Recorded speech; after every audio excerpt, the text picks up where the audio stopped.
What are we gonna call this guy? Dr. Octopus. That's crap. Science Squid? Crap.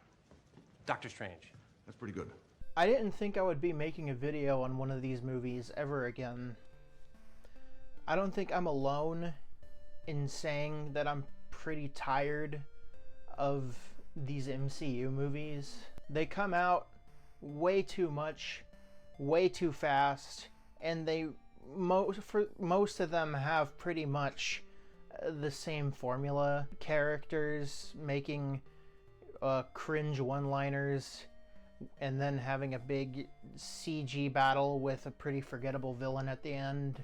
Honestly, the more and more I think about the greater issue with these Marvel movies as a whole and their impact on the film industry, the more I think, yeah, Martin Scorsese was pretty on point. I don't hate all of these movies. I don't even dislike some of them.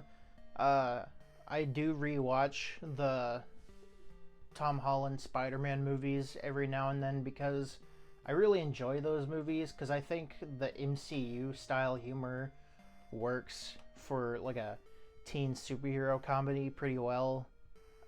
And hell, I mean, No Way Home was one of my favorite movies of last year because it did actually make me feel things. I didn't really feel much for Shang-Chi, a movie that I thought was pretty mediocre. It had some pretty cool fight choreography throughout the movie up until the last act, where it turned into a CGI nightmare like all the other MCU films. Eternals was a awful, horrible piece of shit that made me feel absolutely nothing. And generally, I have no interest in watching the Disney Plus shows. I really, really am tired of these movies. And the more I think about it, maybe it's not superhero or comic book movies in general that I'm tired of. I think I'm tired of the formula that the MCU has brought to these kinds of movies. Because I saw The Batman and absolutely loved it. I think it's a fantastic film. Probably the best comic book movie I've seen since Spider-Man Into the Spider-Verse. And that movie didn't try to replicate any of the modern superhero formulas that we've come to know now. It was kind of like a film noir. It tried to take a fresh approach by just going back to its roots, the mystery detective story noir style of Batman comics. I'm down for superhero movies that try to do something new, but movies like Shang-Chi are just kind of examples as to why this formula has just grown very tired on me. However, I was interested in seeing this movie for a pretty obvious reason, I guess, in the fact that it's directed by Sam Raimi, who you could probably tell by now I have a pretty big admiration for. Hi, I'm Sam Raimi, the director of The Evil Dead. I love Sam Raimi's work. The Evil Dead movies were my gateway into horror. I grew up loving the Tobey Maguire Spider-Man movies. Yes, even 3. I think Darkman is one of the most funny and creative superhero comic book style movies of the 90s. Drag Me to Hell is great. I love this man's work. And the trailers actually had me interested because, well, from what we were seeing in the movie, the camera's moving around. That's Sam Raimi's style of camera work. The movie actually has color. And it's not the first time he's ever made a comic book superhero movie, so I was interested to see what he could bring to this formula of superhero movie. So I was actually really looking forward to this movie, and I watched it last night, and my feelings right now on it are, it's okay. I guess I'll start with the positives of this movie. Like I said earlier, based on the trailers, I saw the camera gliding around, and I was hoping that the camera work in this movie would be pretty great, and It's not just great, I think it's the best camera work we've ever seen in any of the MCU movies. There's these big psychedelic action set pieces, and the camera just kind of glides around these really weird and trippy areas. There's some really cool shots from during scenes where people are just talking. Yeah, the camera work in this movie is pretty great, and the color grading is a lot better than most of the MCU movies, which are just, you know, kind of flat and ugly looking, like it's a cheap CW TV show. All of the performances are good. Benedict Cumberbatch is good as Doctor Strange as usual. Elizabeth Olsen is good too. The girl who played America Chavez was also good. The thing that I loved the most about this movie was when Sam Raimi got to be himself. There are so many weird and creative things going on in this movie. There are some absolutely incredible scenes, some of my favorite scenes out of this entire franchise. There are parts where he starts to just delve his toes into horror, and it's so awesome, and it was so refreshing to see these weird and creative scenes in one of these movies. And that kind of leads into my problem with this movie. It's that these cool, awesome Sam Raimi ideas are fighting with the typical Marvel movie machine. The film stops to a grinding halt to deliver some franchise building and cameos and a bunch of exposition, and it makes the pacing really, really bad. I think this movie, it has better pacing than Eternals, but it's more uneven than Eternals, if that makes any sense. Also, I don't think they fully utilize the weird, infinite, crazy ideas you could have for a movie dealing with the multiverse. There's a scene where they're just traveling through a bunch of different multiverses, and you get to see all of these weird, creative, visual ideas for different universes, and it's really neat.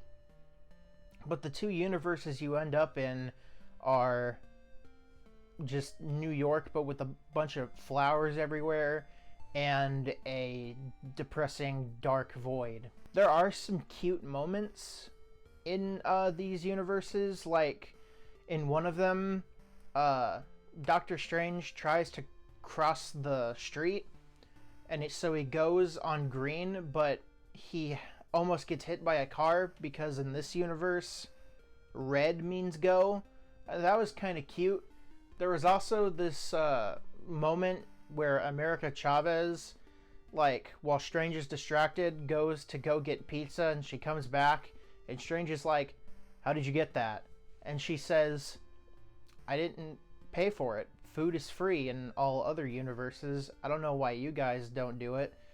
And I thought that was pretty funny, if not existentially depressing. Also, the script for this movie wasn't great.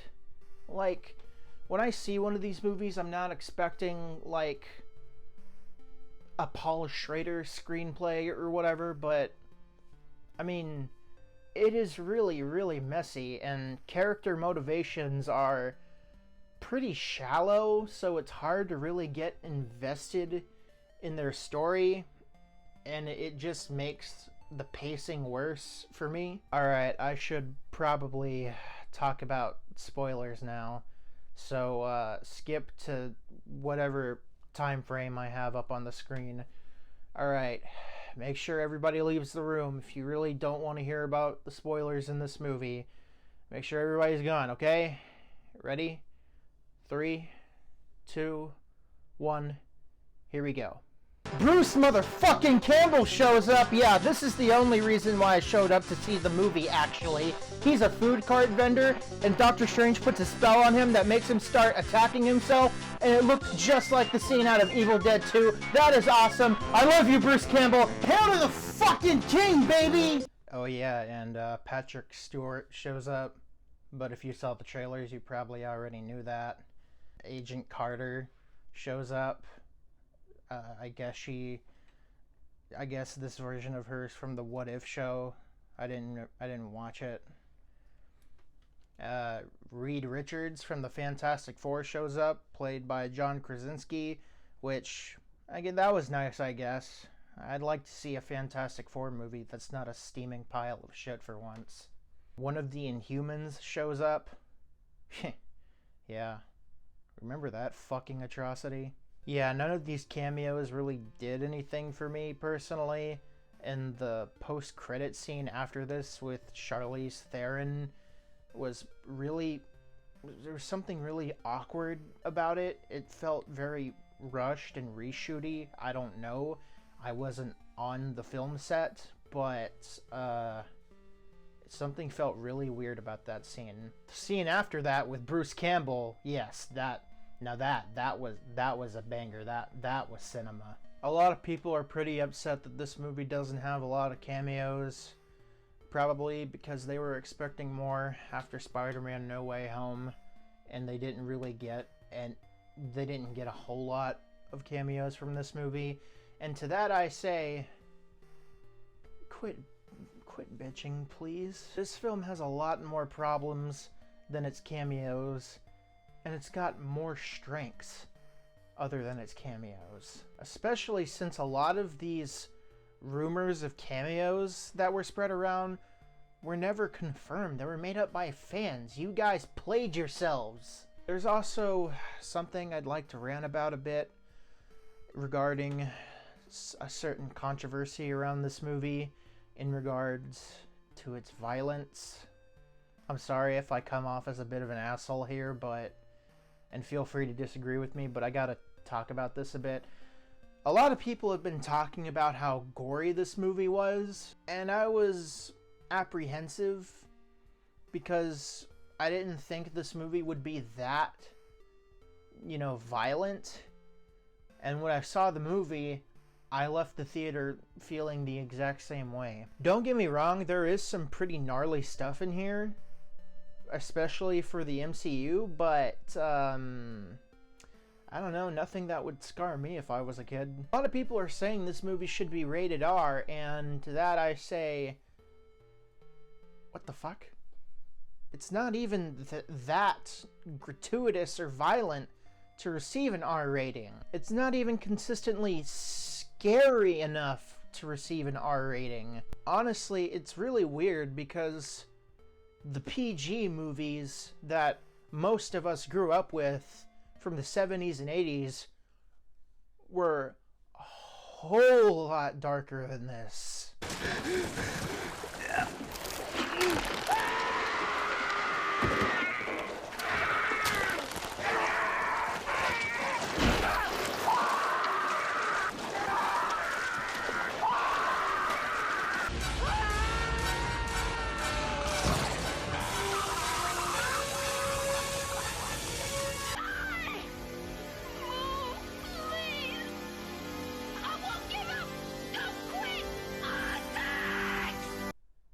Yeah. All those movies have the same rating as fucking Frozen. And hey, you don't even have to look back that far.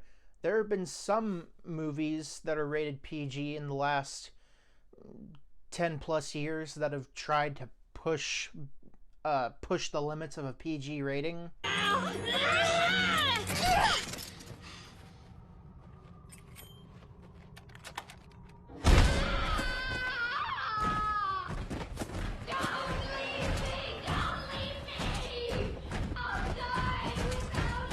Honestly, all of that stuff is much more disturbing to me than anything that is in this movie. Guys, you need to stop being babies. Come on. It's not that bad. It's kind of ridiculous that it's caused this much discussion just because it's a little darker than usual. I actually realize I don't have a whole lot to say. I thought I had more to say when I was coming up with making this video, but the more I think about it, it really just falls into all of my other criticisms of these Marvel movies. So I guess, overall, it's an okay movie. I did enjoy watching it. I do think that there are some absolutely amazing scenes in here where Sam Raimi just completely lets loose. However, it is held back by the force that is the MCU formula fighting with a Sam Raimi movie. I'm going to give it a 3 out of 5. But don't take my word for it. Go ahead and see the movie for yourself and come up with your own opinion. I wish I loved this movie more. I love Sam Raimi. I wish he had more creative control and a better script. So now that that's out of the way, I got a request that I need to make. Sony or Disney, whichever one of you we gotta get through to. Let Sam Raimi make Spider-Man 4. Do you know how much bank that movie would make? And this time, let the man have full creative control over the movie. That's all I have to say. Just let Sam Raimi make Spider-Man 4, okay? Just give me that closure, okay? I don't really have much to say. Okay movie. People complaining about how gory this movie is are babies, and I'm tired of Marvel movies, and this almost came through with being a little creative and different. Unfortunately, it was held back by the MCU formula. Alright, well, that's it. I'm done here. Like and subscribe, I guess. If, you'll see in your inbox a video from me in about 4 years. See you later. Carrots and all that.